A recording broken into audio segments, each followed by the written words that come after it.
The real question is this: was all this legal? Absolutely fucking not.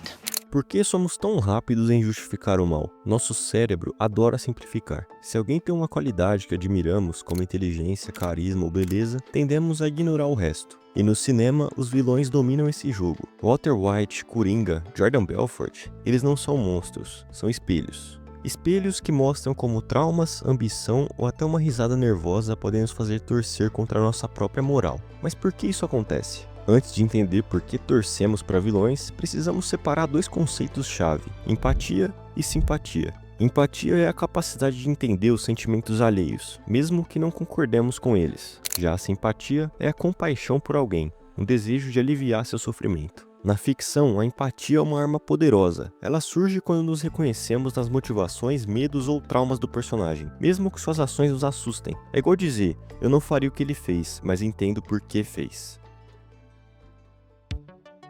Um bom exemplo disso era na série Breaking Bad. Walter White, por exemplo, não era um monstro. Era um professor de química com um diagnóstico terminal, desesperado para deixar dinheiro à família. Sua queda para o crime não é um salto, é uma rampa. Cada decisão errada parece quase justificável. O orgulho ferido, a sensação de impotência, e de repente, torcemos para ele enganar narcóticos, mesmo sabendo que está destruindo vidas. Walter White começa como um homem esmagado pelo sistema, um gênio da química reduzido a dar aulas em um colégio público, pagando contas com um segundo emprego em um lava-rápido. O diagnóstico de câncer terminal não é apenas uma sentença de morte, é o símbolo de uma vida de fracassos acumulados. Sua decisão de fabricar metanfetamina surge inicialmente como um ato de desespero altruísta, garantir o futuro da família antes de morrer. Porém, essa fachada de heroísmo esconde uma raiva latente. Quando recusa a ajuda de Gretchen e Elliot, seus ex-sócios milionários, fica claro que não se trata apenas de dinheiro, mas de vingança silenciosa contra o mundo que o subestimou. A química, antes uma paixão abandonada, torna-se uma arma para provar que ele sempre foi superior, mesmo que isso signifique destruir vidas com drogas. Cada passo de Walter na escalada do crime é acompanhado por uma autojustificativa. Matar Crazy Eight? Era ele ou eu? Deixar Jane morrer? Ela ameaçava o Jesse. Envenenar Brock? Uma jogada necessária. A genialidade estratégica de Walter é tão fascinante quanto aterrorizante, porque revela como o orgulho ferido pode distorcer a moralidade. Ele não quer apenas sobreviver, quer ser temido, respeitado, reconhecido como o melhor em algo. Em um diálogo crucial com Skyler, eles discutem em relação ao Ted. E lá, a máscara de provedor cai. Walter é movido por ciúme, insegurança e uma necessidade patológica de controle. A transformação dele em Heisenberg não é apenas uma mudança de personalidade, mas a libertação de uma identidade reprimida. Enquanto Walter White é passivo e submisso, Heisenberg é agressivo, calculista e, acima de tudo, honesto consigo mesmo. A famosa frase "Say my name" não é só uma intimidação, é a reivindicação de um homem que finalmente se sente visto. O paradoxo aqui é que o público torce por ele não apesar de sua maldade, mas por causa dela. Sua audácia ressoa com o nosso desejo secreto de desafiar regras, de sermos temidos em vez de ignorados. A série nos faz cúmplices. Ignoramos suas mentiras criativas, torcemos por seus planos mirabolantes e, assim como Skyler, somos gradualmente arrastados por seu turbilhão de destruição. Walter White nos confronta com a verdade de que empatia não é virtude, às vezes é uma armadilha.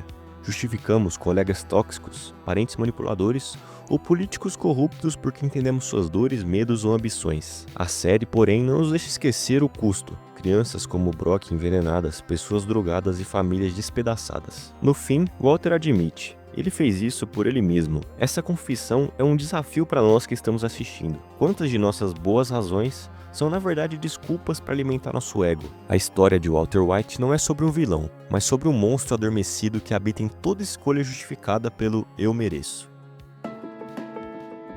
O filme Joker representa isso muito bem. Arthur Fleck, antes de se tornar o Coringa, é um homem dilacerado pela invisibilidade social. Sua condição de doente mental, marcada pela síndrome pseudobulbar, que o faz rir incontrolavelmente em momentos de angústia, é ignorada por um sistema de saúde pública falido, que corta seu tratamento e medicamentos. Essa negligência o empurra para um abismo psicológico, onde suas fantasias se tornam refúgios temporários. A dissociação entre Arthur e Coringa não é apenas uma fuga da realidade, mas uma reconstrução identitária. Enquanto Arthur busca desesperadamente aprovação, o Coringa rejeita qualquer forma de validação externa, se tornando uma entidade autônoma que celebra o caos como forma de existência. Gotham, retratada como uma cidade infestada de lixo e desigualdade, funciona como um espelho distorcido de problemas urbanos do mundo moderno. A greve dos lixeiros é a precariedade precariedade dos serviços públicos não apenas refletem a degradação física da cidade, mas também a moral. Arthur, inicialmente vítima de violência, se transforma em algoz quando percebe que a sociedade só o vê através de seus atos violentos. O movimento de protesto que o glorifica como justiceiro revela uma ironia amarga. A mesma população que o marginalizou o revela como símbolo de revolta, expondo a hipocrisia de um sistema que produz e depois romantiza sua própria destruição. O filme brinca com vários diagnósticos psiquiátricos convencionais. Arthur exibe sintomas de múltiplos transtornos, depressão, esquizofrenia, dissociação, mas nenhum rótulo consegue descrever perfeitamente sua complexidade. Psiquiatras apontam que sua violência não é um produto direto de sua doença mental, mas sim da combinação entre trauma infantil e abandono sistêmico. A cena em que ele mata os executivos no metrô, inicialmente um ato de legítima defesa, se torna um divisor de águas, não é por acaso. E após esse evento, que ele experimenta pela primeira vez uma sensação de poder e controle, elementos ausentes na sua vida até então. A relação de Arthur com a mídia é central para sua transformação. Programas como o do Murray simbolizam a cultura do espetáculo, que reduz tragédias humanas a entretenimento. Quando Murray ridiculariza seu vídeo de stand-up, Arthur não está apenas sendo humilhado, está sendo apagado como indivíduo. Paradoxalmente, é a cobertura sensacionalista de seus crimes que o torna visível, transformando-o em um ícone anti-establishment.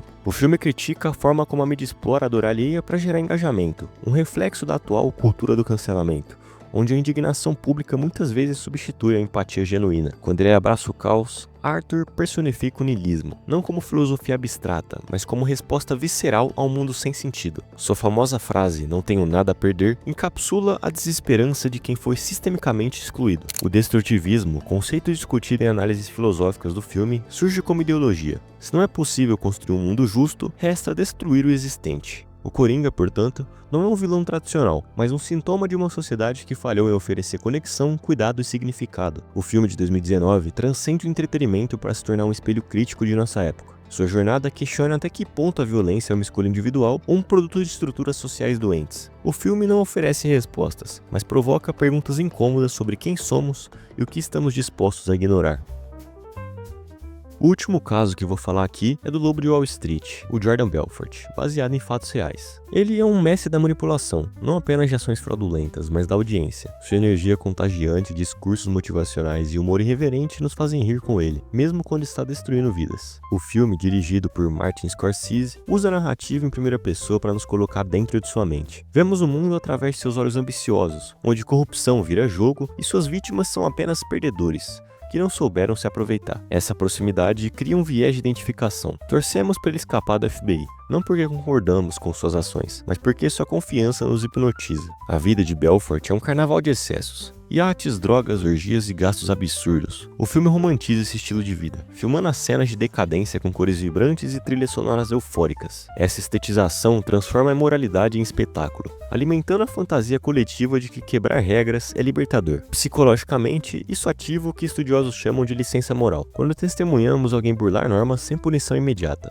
Nosso cérebro interpreta como permissão para admirar ou até imitar o comportamento, mesmo que saibamos ser errado. Jordan personifica a versão distorcida do sonho americano, um vendedor medíocre que, com astúcia e falta de escrúpulos, conquista o topo. Sua história ressoa em uma sociedade que glorifica o sucesso a qualquer custo, especialmente em tempos de crise econômica, quando ele ensina sua equipe a vender ações inúteis, há um fascínio perverso em sua habilidade de transformar mentiras em ouro. O filme, porém, expõe a contradição. Enquanto Belfort celebra seu gênio, as vítimas de seus golpes, aposentados que perdem economias inteiras, são relegadas a planos secundários, quase invisíveis. A genialidade do filme está em usar a comédia para disfarçar a gravidade dos crimes. Cena como a overdose dos comprimidos ou a discussão surtada no escritório transformam tragédias em piadas. A comédia, nesse caso, é uma ferramenta de dessensibilização. Quanto mais rimos atrapalhadas de Belfort, menos nos importamos com as vítimas reais. É uma crítica sutil à cultura do entretenimento, que embala até os piores comportamentos em embalagens divertidas. No final, Belfort é preso, mas por apenas 22 meses. A cena pós-créditos, onde ele vira um palestrante motivacional ensinando a vender canetas, revela a ironia cruel. O sistema que ele enganou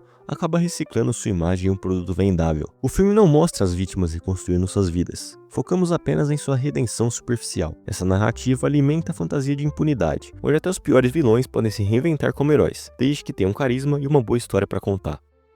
A relação entre espectador e vilão é o conflito complexo entre o que sabemos ser errado e o que secretamente desejamos. Walter White, Coringa e o Lobo de Wall Street não são apenas personagens, são espelhos quebrados, cada fragmento refletindo uma parte de nós que hesitamos em reconhecer. A psicologia e a neurociência revelam que essa conexão vai além da mera identificação. É uma fusão involuntária entre ficção e realidade, onde justificamos o injustificável e abraçamos o paradoxo de amar quem deveríamos odiar. Mas como sustentamos essa admiração por ações moralmente condenáveis? A resposta está na dissonância cognitiva, o mecanismo psicológico que nos permite abrigar contradições. Quando torcemos para Walter enganar narcóticos ou rimos das palhaçadas de Jordan Belfort, nosso cérebro entra em conflito. Como posso gostar de alguém que faz isso? A solução? Reinterpretamos suas ações. Transformamos o egoísmo de Walter em proteção familiar, a ganância de Belfort em genialidade empreendedora. Não é sobre absolvê-los, é sobre proteger nossa própria autoimagem de quem escolhe apoiá-los. Afinal, se eles são monstros, o que isso diz sobre nós?